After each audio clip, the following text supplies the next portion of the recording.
दिल्ली के रामलीला मैदान में एससी एसटी ओबीसी के कई संगठनों ने मिलकर एक कार्यक्रम रखा। इस कार्यक्रम में बहुत दूर दूर से लोगों ने हिस्सा लिया। न्याय अधिकार महासम्मेलन के नाम से इस कार्यक्रम में देश भर से आए कई लोगों ने अपनी अपनी मुख्य बातें रखी और सरकार से अपनी अपनी मांगों को लेकर चर्चा की। लोगों ने स्टेज से क्या क्या बातें रखी, आइए सुनते हैं। चाहिए कि मैं जेल कैसे जाऊं पीसफुल प्रोटेस्ट करते हुए, ये लिस्ट बनाने की कोशिश किया जाए, ये लिस्ट तैयार की जाए, उसमें मेरा भी नाम लिखा जाए जिस भी नंबर पे आता हो, 1 से लेके 10 लाख तक।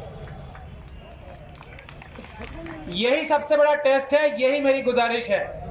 ये 2 काम हमने कर लिए तो हमें ये जलसे जुलूस इतने करने की आवश्यकता नहीं पड़ेगी। हम अपने 4-5 मुद्दे तय करेंगे और जेल भरो आंदोलन करेंगे। संयुक्त रूप से देहातों में और देहाते को लोगों को शिक्षा, स्वास्थ्य और न्याय के प्रति जागृत करना है। पाखंडवाद का विरोध करना है। जिसने नारी शक्ति को शिक्षा के अधिकार से जागृत करके अपने अधिकारों के लिए अपने साथ हो रहे शोषण के खिलाफ जागरूक किया था शिक्षा के माध्यम से। आज लोगों को जो संरक्षण मिलना चाहिए था और इस देश में तानाशाही ना आ पाए, इसके लिए भी बहुत सी धाराओं का इस्तेमाल होना चाहिए था, जो अभी तक इन सरकारों ने नहीं किया। मैं मांग करता हूं कि ऐसी धाराओं और उपधाराओं का इस्तेमाल करके उस पर तत्काल कानून बनाया जाए। ईवीएम हटाओ, लोकतंत्र बचाओ। और आज न्याय अधिकार महासम्मेलन में सभी पूरे देश से और पूरे देश में मैसेज जा रहा है कि अब सब एकजुट होकर के एक आवाज उठानी होगी। इसलिए उन्हें मालूम है कि जिस तंत्र के खिलाफ हम लड़ाई लड़ रहे हैं और माइनॉरिटी जब बीच में खड़ा होता है, सिख, मुस्लिम, जैन, बौद्ध, क्रिश्चियन, तो हम 85% हो जाते हैं। तो जिस मैदान में आप बैठे हैं, इसको बुक कराना भी एक अपने आप में टास्क होता है, क्योंकि मैंने स्वयं बुक कराया। 2 महीने लगे। मुस्लिमों में दहशत है, मुस्लिम खुल के बोलने को आज डरता है अपनी बात को रखने के लिए मंचों से। संविधान जहां आपके ऊपर आपके अत्याचार का हनन हो, आपको तुरंत आप इधर से नोट कर ले, ऑफिसर फ्रंट ऑफ इंडिया। सीमा में राज नहीं रहते, और जिस कौम को पड़ जाए सर झुका के चलने की आदत, उन झुके हुए सरों पे कभी ताज नहीं रहते।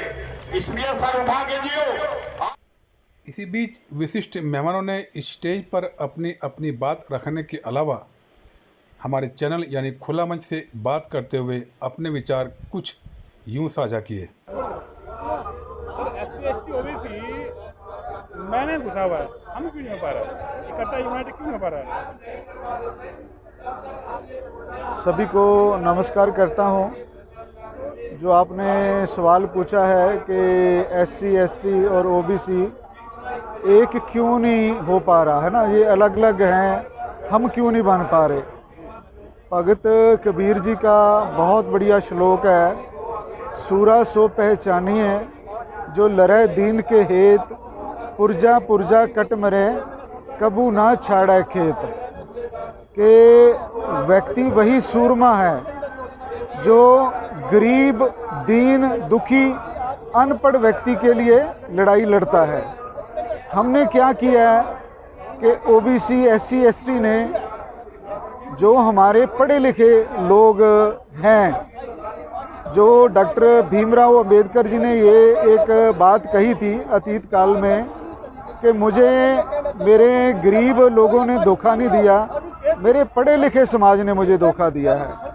तो ये बात वहाँ सच होती है कि पढ़े लिखे समाज ने, जो SC ST और OBC का है, उसने अपनी जिम्मेदारी नहीं निभाई।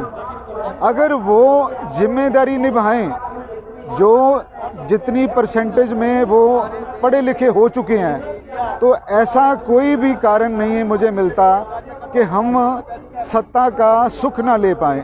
मतलब सत्ता का सुख का मतलब है कि SC ST और OBC मुख्य स्ट्रीम लाइन में ना हो।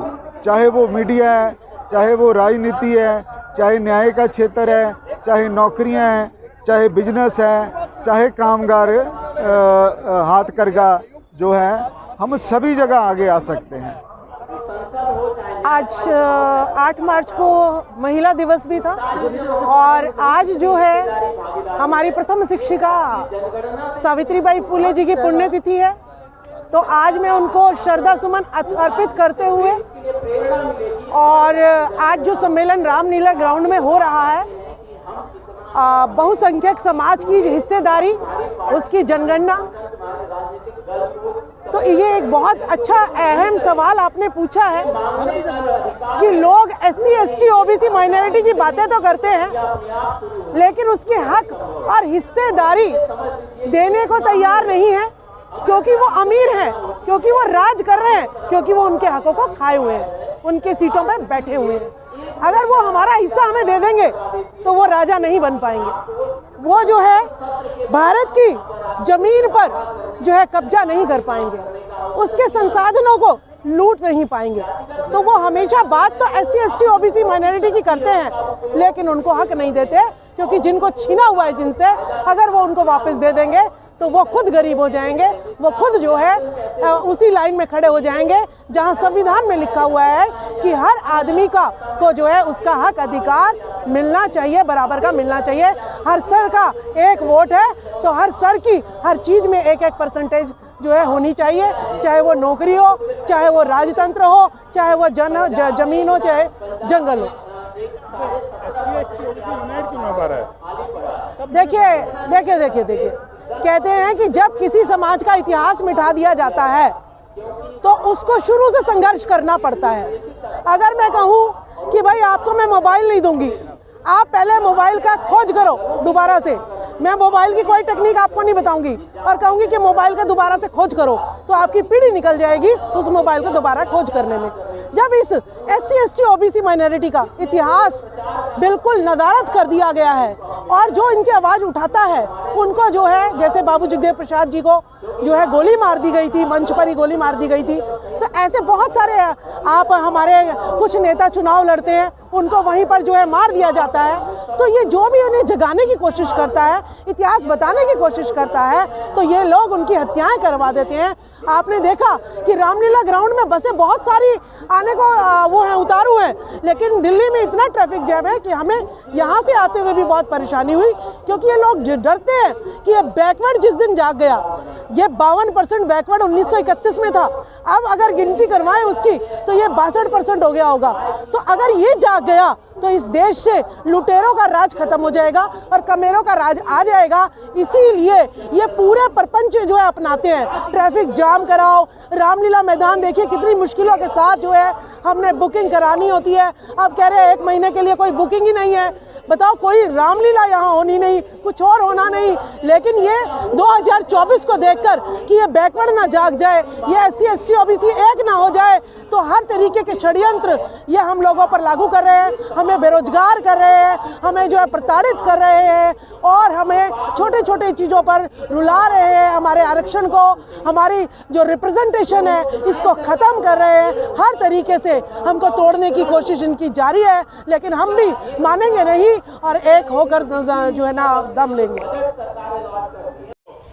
खैर, इस तरह के कार्यक्रम होने से कितना कुछ सफलता हाथ लगेगी ये तो आने वाला वक्त ही बताएगा, लेकिन भीड़ ने ये साबित कर दिया कि अब बहुजन समाज जाग रहा है और अपनी मांगों को लेकर सतर्क है। दिल्ली के रामलीला मैदान से खुला मंच के लिए